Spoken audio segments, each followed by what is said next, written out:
The test showed a malignancy on your left lung. It's called pleural mesothelioma, and it's a cancer that surrounds the lining of your lung. So what, you cut out his lung? Well, best case scenario, we won't have to remove any lung tissue except for the tumor. Aaron, you hear that? That's good. Jeffrey, I'm not deaf. What's the worst case scenario? We get in there and the damage is too extensive and we have to remove more.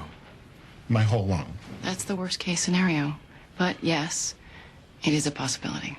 But it's also possible they won't have to remove any, okay? So let's stay positive. Will you please shut up? I can't take your cheerful little voice shoving positive thinking down my throat when my life is basically over. People do recover from things like this, and then they go on to... What? Go on to what? Live. I won't have a lung. I'm a singer. So, you see my problem? You can direct, you can teach. Like you? I'd rather die than spend 2 hours every day listening to mediocre music majors doing their scales. I know that this is a lot to take in, and if you need time to talk or get a second opinion... I want my lung. Dr. Altman, I'm big. Too big. I don't fit in airplane seats, and as Jeff is always telling me, my feelings don't always fit the situation. If my food is overcooked in a restaurant, I get enraged. I want to kill the waiter.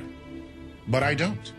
I politely ask him to take my meal back and bring it to me the way I asked for it. I spend my days making myself smaller, more acceptable.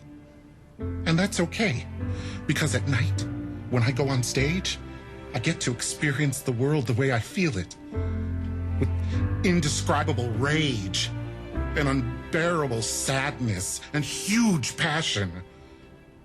At night, on stage, I get to kill the waiter and dance on his grave. And if I can't do that, if all I have left is a life of making myself smaller, then I don't want to live. I don't. And believe me, honey, you don't want me to live.